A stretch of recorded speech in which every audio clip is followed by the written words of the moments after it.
Good morning, everyone. We're just heading up on 9 o'clock, so we'll give folks another minute or two to sign in as I still see participants logging in this morning. So we'll get started in just a minute.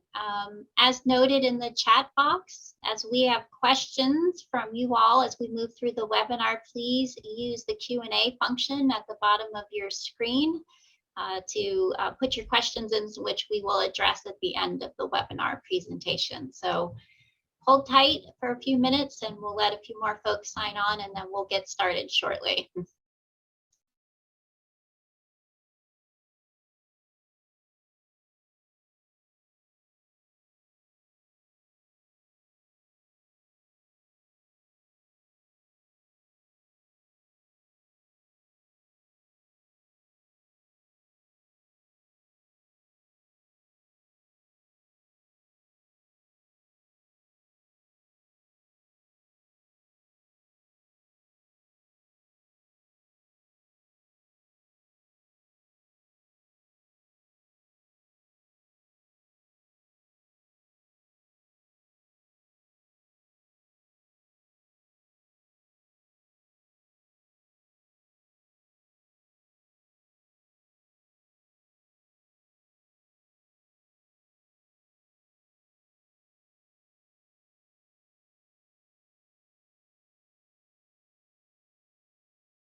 Right, I think we'll get started. It's a few minutes past 9, so welcome everyone. Good morning and welcome to our English for Families informational webinar. I'm Patricia Putman, the Associate Director of Florida Humanities, and I'm proud to present this new program funding opportunity with our colleagues and partners at the Orange County Library System. You can see them on the screen there. We have Dr. Jalitza Rivera, their ESL specialist, Danielle King, who oversees all the branches, and Jacqueline Thibodeau. So thank you for joining us this morning. I want to share with you today that English for Families really is this wonderful joint effort of Florida Humanities and the Orange County Library System. And this program's been generously funded in part by a special initiative grant from the chairman's office at the National Endowment for the Humanities. Over the past few years, the Orange County Library System has worked diligently to create this new literacy program that focuses on engaging the entire family unit in developing their English vocabulary and literacy skills through strategic and fun story reading. So for today's webinar, you'll first hear about the program methodology and delivery tools from Dr. Rivera, who again is the ESL specialist with the Orange County Library System. And she'll be followed by April Myers-Koff, who's there at the screen. She's our public programs coordinator with Florida Humanities. And she'll share some tips and tricks for you for the actual grant application process. So as you can see, all of you are participants in the webinar. We've got your video and audio turned off. So we encourage you to use the Q&A function at the bottom of your screen to raise any questions as we move through the presentation. We'll pick up those questions at the end for some live Q&A as the webinar wraps up. We'll have plenty of time to answer questions at the end. Also, please note that the webinar is being recorded, so we've had some libraries who weren't able to participate for the live webinar, so we will post the recording on the Florida Humanities website a little bit later this week. And finally, all participants should receive a very brief evaluation survey at the conclusion of the program. Please do fill that out so we know how we did today and we can capture any remaining questions you may have. So with that, I think we'll go ahead and jump in and get started, and I'm going to turn over the presentation to Dr. Rivera. Thanks. Hello, everyone. Good morning.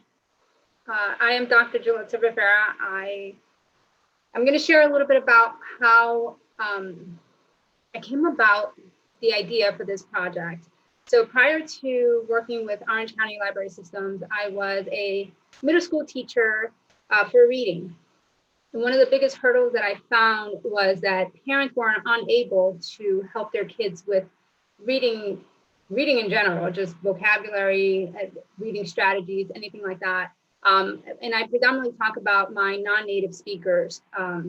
Whenever I would have a parent-teacher meeting because their son or daughter was struggling with reading, one of their biggest issue was, well, I can't help them at home because I actually don't know the language. So that was several years ago when I worked as a middle school teacher. And then I worked as a high school teacher, and the problem was still the same.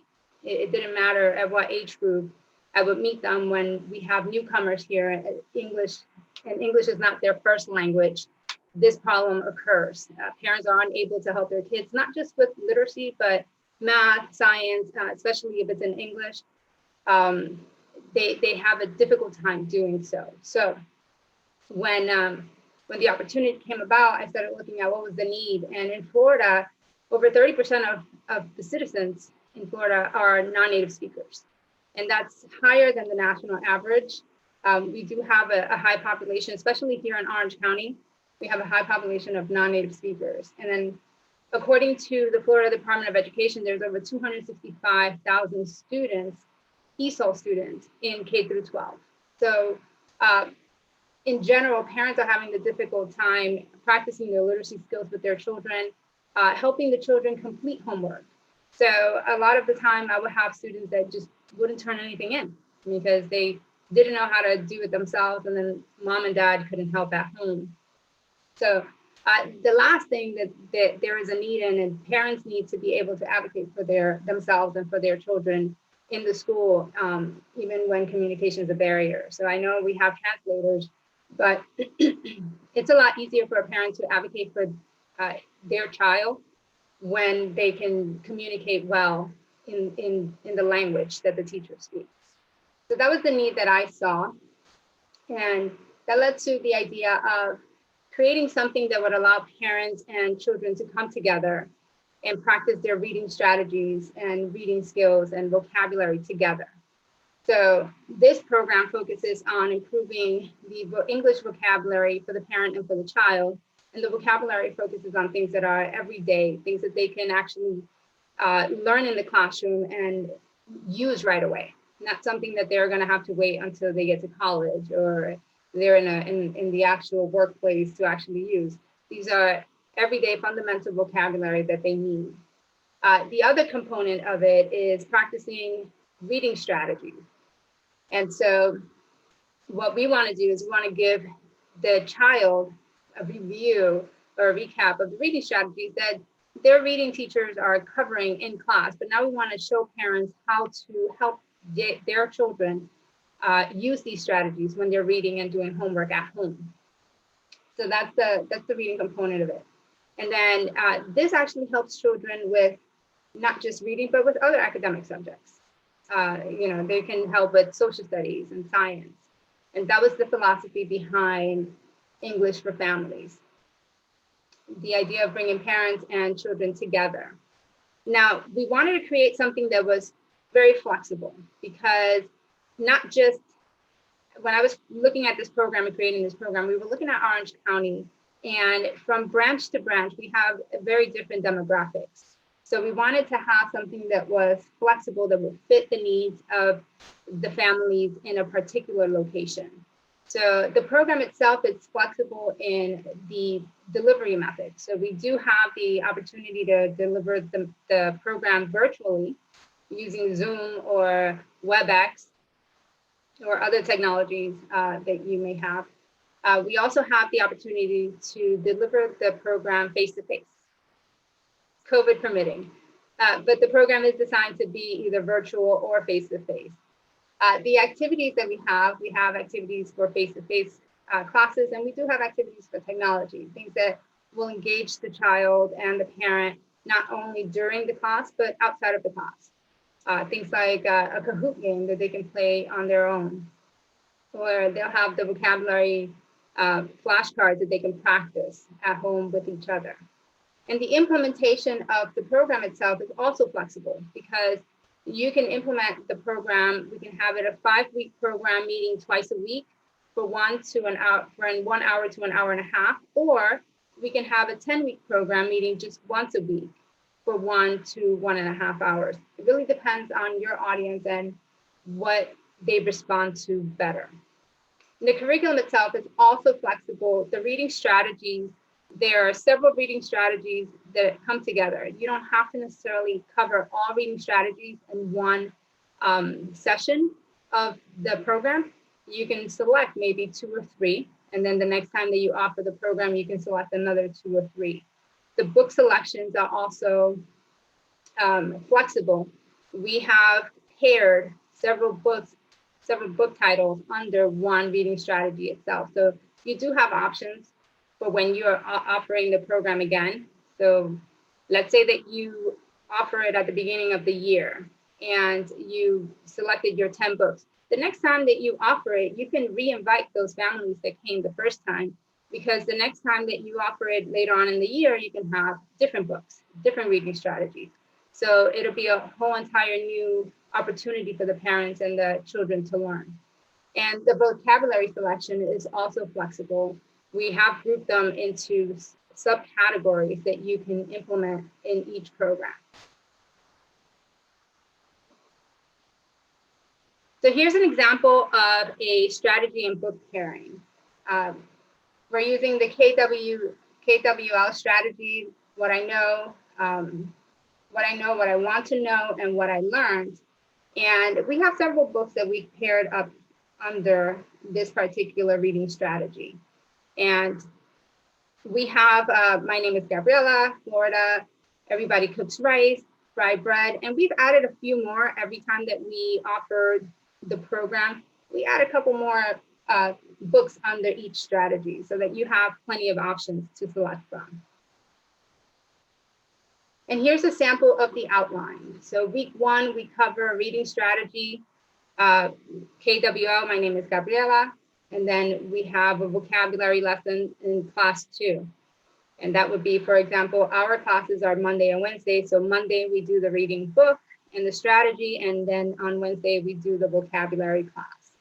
And then we focus on the body. So this particular layout covers the body inside out, symptoms, injury. So taking care of your health. So it's more of a health literacy component, part of vocabulary that parents and children will be working on. And then the reading strategies differ every week. Now, for this particular program, English for Families, we do have a training.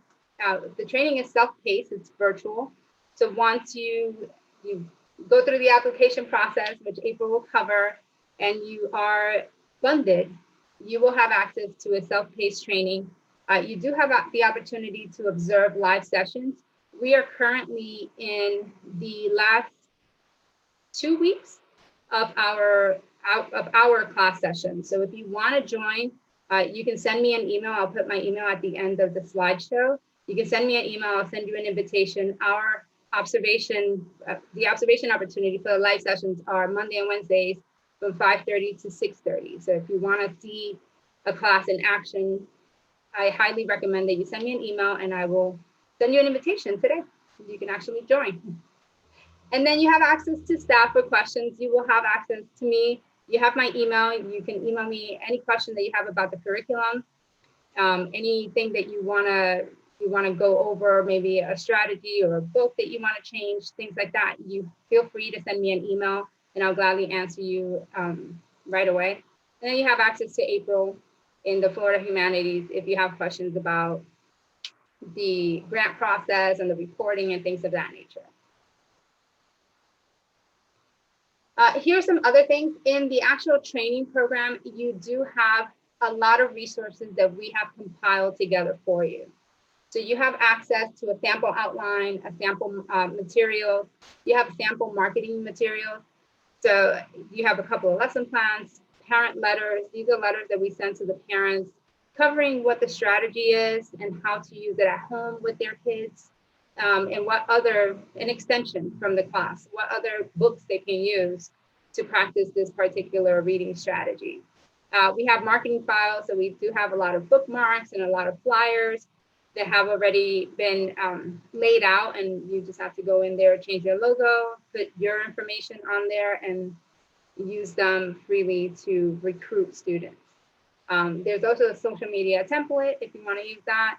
There are sample surveys, the surveys that we've used to sample our students. And then there's contact and reference links on there as well. And this is all available to you in the online training module. So some common questions that I get is, can the program be in person or virtual? Yes, for both. It really depends on your county and how they're allowing you to have in-person classes now. But for us, we don't have in-person classes, so all of our programs right now are virtual, but you can do either one. How many families do we need for the program? We expect about 15 families, so recruit more, and about 15 would show, and that would be the kind of constant number that we would like to see. And how do I participate in a live program? As I shared before, please send me an email, and I would gladly send you the link for today at 5:30 or Wednesday at 5:30. Today is a reading strategy. Because we had a holiday. Today would be a vocabulary. Wednesday would be a reading strategy. That holiday threw me off. And what if I'm doing a virtual program? What do you need? So a couple of things that you would need for your virtual program. You would need a meeting software, so Zoom or WebEx or another meeting software program that your library allows you to use or your library uses. You will also need access to PowerPoint or a document camera. We had Broward County use a lot of the document camera and did everything on paper to show the participants how to do the strategy, and they did it by hand, and that worked out well for their students.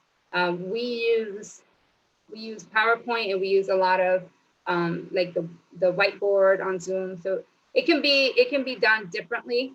You can either use that document camera or your PowerPoint. You also need a camera for the participants to see you and engage, and encourage them to really turn on their camera so that you can really see how engaged they are. You will also need the books, and you would need Zoom. I said Zoom, Kahoots, Quizlet. These are all free options. Well, these are all free to use and share that we can share with you. Zoom is not free, but Kahoot and Quizlet are free. They do have free versions that you can use. Okay. And the other question I've gotten is, what is the best way to identify your program instructor? Some of the things that we look for in a program instructor, Jacqueline is our program instructor. We look for someone that is really engaging on camera, someone that can speak in a pace that beginners can understand, someone that's charismatic and knows about literacy and teaching literacy to others. Those would be the basic criteria that I would use for a program instructor. I would want someone that can actually understand what the reading strategy is and know how to teach that to someone else. And that's pretty much the gist. They don't have to have a 10, 15, 20 years of experience, but they do have to know reading strategies and how to convey those and instruct those to other people. And what are some of the best practices to recruit and retain participants? Some of the things that have worked, and I'll share what worked for other counties that have done the program and what's worked for us. So for us, we've had ESOL classes going since 2015. We've been having different ESOL classes. So one of the things that worked for us was recruiting just in-house and then doing a lot of marketing and promotion to bring in more people that haven't been attending classes. But we do have a good following of students that come to class and they do word of mouth, and we add to that by doing more marketing outside of that scope. What worked for Broward was they had a partnership with Broward County Public Schools. And so they had a teacher, they recruited in that manner, and a lot of the kids and a lot of the families that came together pretty much stuck through the program and really enjoyed it. But it was a partnership between Broward County Library Systems and Broward County Public Schools. That worked very well for them. So those are some of the best practices. Partner up if you have any other organizations that you partner up with. We do partner up with OCPS. We have partnerships in specific schools, so we do have access to them, but a big bulk of our students came from a lot of the classes that we already run. And I'm going to turn this over to April because she's the one that's going to cover application deadlines. All right, thanks, Jalissa. So now you've heard a little bit about the program. I'm going to go into the nuts and bolts of how to apply and some important links you may need. So the most important deadlines / dates you'll need for applying for English for Families is Friday, October 15th at 12 p.m. EST, which is our application deadline. No applications will be accepted past that date and time. Libraries and library systems will be notified of funding the week of November 8th by email, which is the email you'll include in your application. And again, all English for Family programs that are funded through OCLS and Florida Humanities must occur between January 1st and December 31st, 2022. So you may actually hold any and all of your programs anytime the next calendar year, which is really great. Next slide, please. Okay, so all Florida public libraries and library systems are eligible to apply for English for Families funding. If you are a school library or a college library or a private institution library, unfortunately, this application won't apply for you. It's just public libraries and public library systems. Municipal or independent libraries, such as city libraries, may submit their own application. However, multiple branches within one library system may not apply independently. You must apply for funding as a library system, but the English for Families programs may be hosted at any or multiple branches within your system.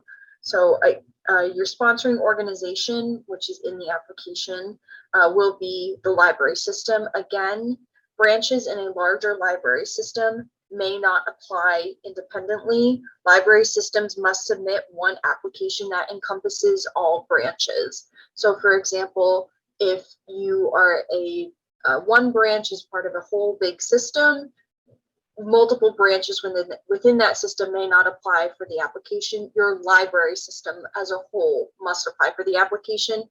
However, you can host the program at any branch within that system with this application.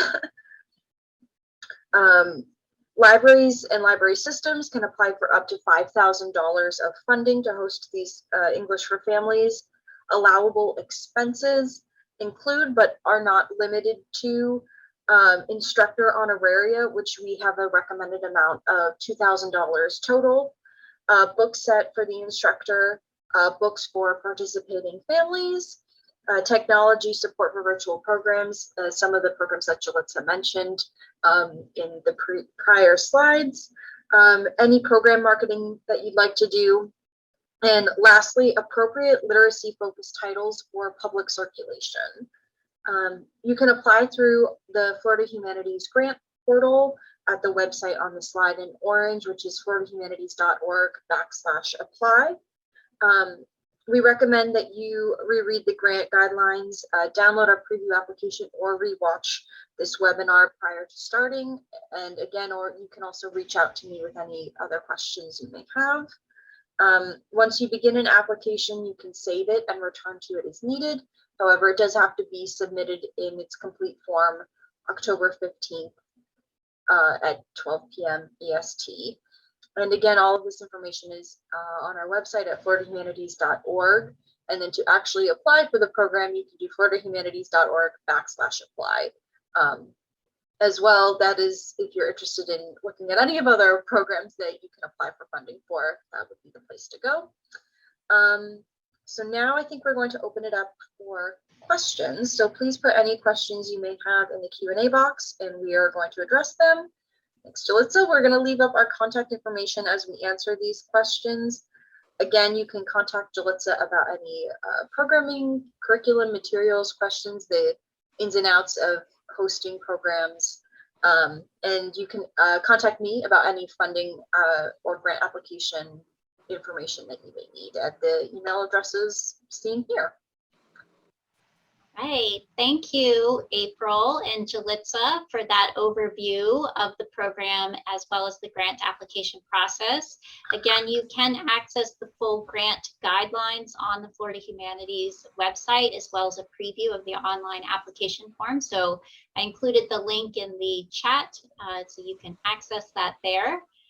We do have a couple of questions. The first one is easy. I'll actually answer that one. The question is, will a Friends of the Library group, are they able to apply on behalf of a public library system? And the answer is yes. A Friends group, if you are a Friends group for the entire library system, then you are certainly eligible to apply for the grant funding. Jalitza, I think these other two questions we have here are more suited for you. The first is there a suggested best time for virtual classes, weekends, weeknights, recommendations for what time and day of the week for hosting programs for virtual programs? So I'm going to share what we have done and which classes have really good numbers. We do have classes in the mornings, in the afternoons, in the evenings. And I would tell you for English for Families, 5:30 to 6:30 has worked out well for us. That time slot is not really quite dinner, and it's not quite right after school. You know, it gives people time to get home and kind of settle down and relax and get to that point where they can sit down and do the program. But for Florida, not for Florida, sorry, for Broward County, I believe their time was, I want to say 4:30 to 5:30. Don't quote me on that, but it was right after school. So if you think of the target audience that we're going for that elementary school student to come in and sit with their parent and work. And by the way, this is not just leaving everybody else out. In our current program, we have a teenager that comes in, no parent, he just wants to learn how to improve his reading literacy skills. So we do, for them, their 4:30, 5:30 slot was like right after school. The kids get out at 3 in elementary school. And by the time that, you know, they get home and everything, it's about 4:30, 5 o'clock. That time slot between, I would honestly say between 5 and 6:30 would probably be ideal for this program, okay? There's another question I see here. How to encourage English speakers to read more? Which books are best recommended for non-English speakers?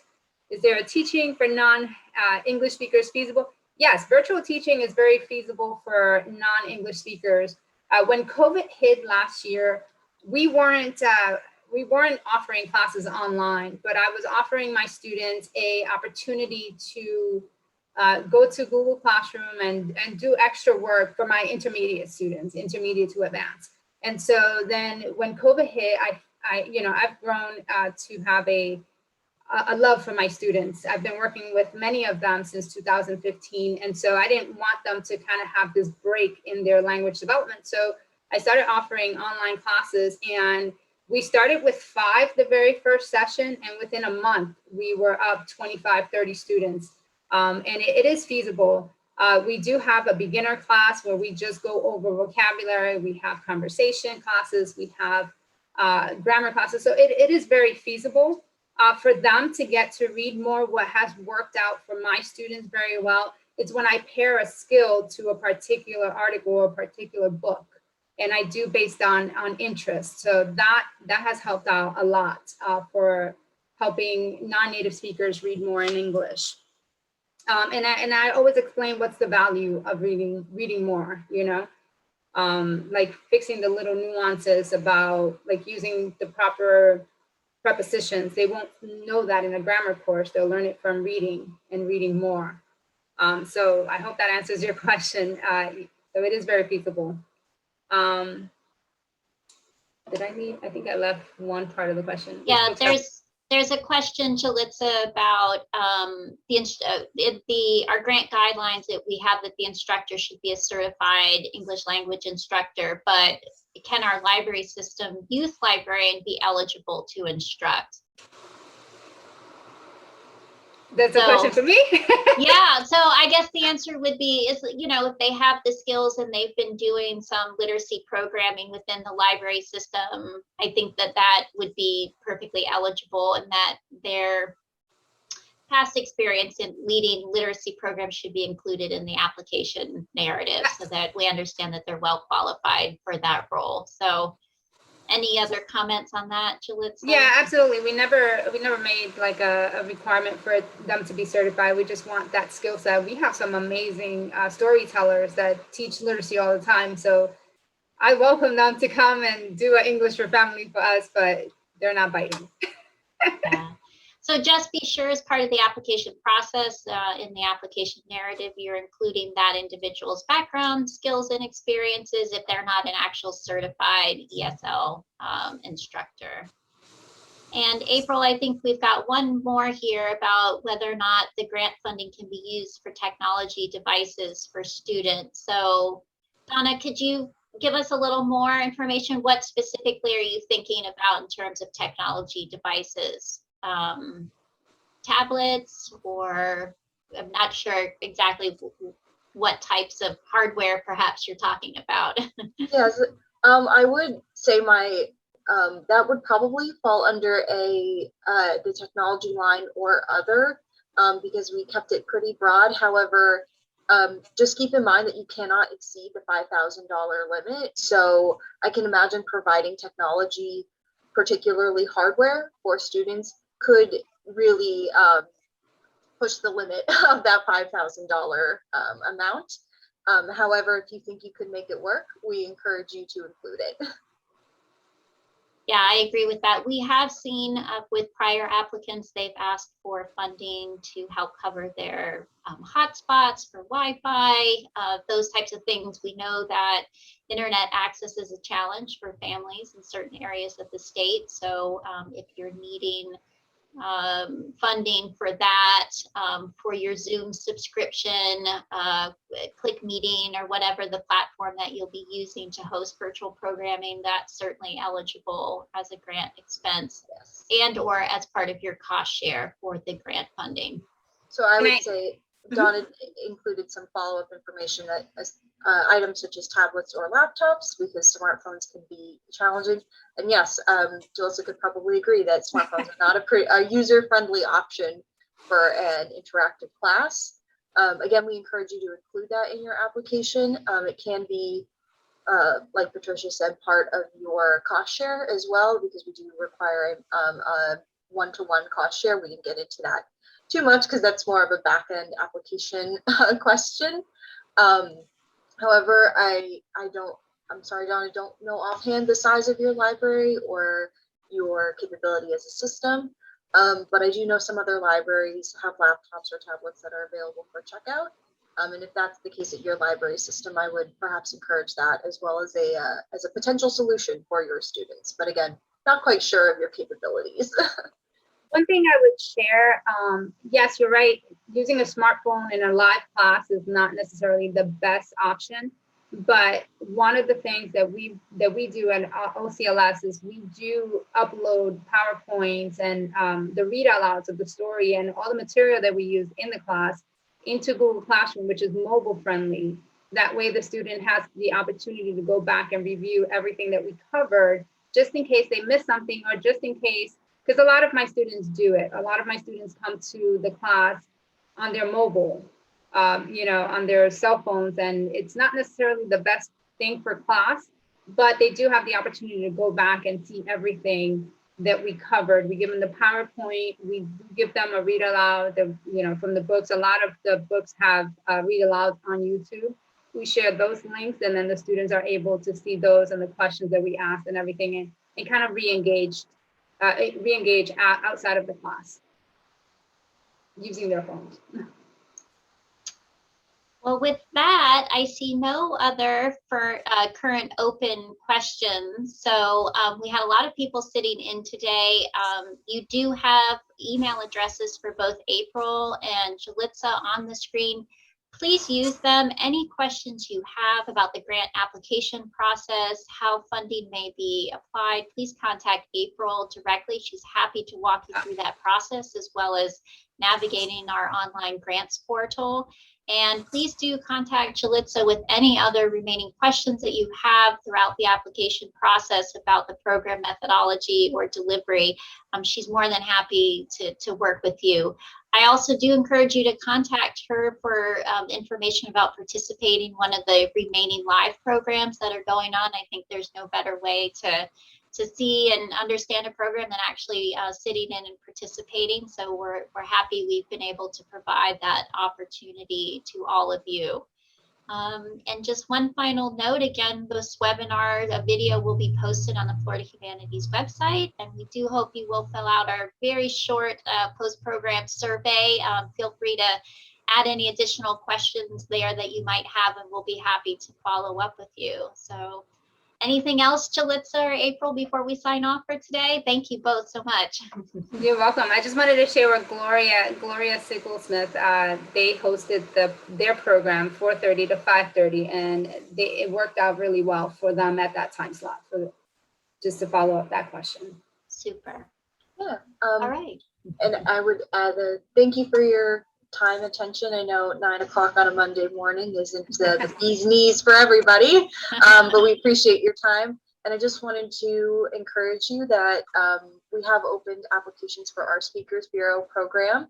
We really strongly recommend libraries apply because it's a program that is very well suited to some other programs and may be a good complement to something else you may offer in the spring. I know deciding spring programming right now might be a little bit far off. But the application is open till November 1st, and all of the guidelines of the short application video are available for you on the Florida Humanities website. So I would strongly encourage you to apply for that as well, or at least take a look. And if you have any questions about that, you're welcome to email me as well.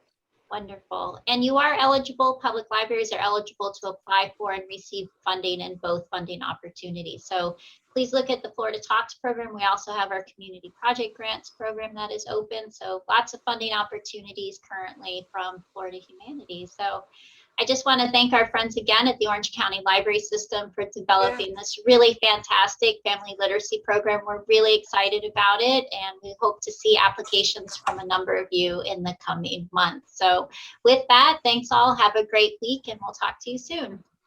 Bye. Thank you.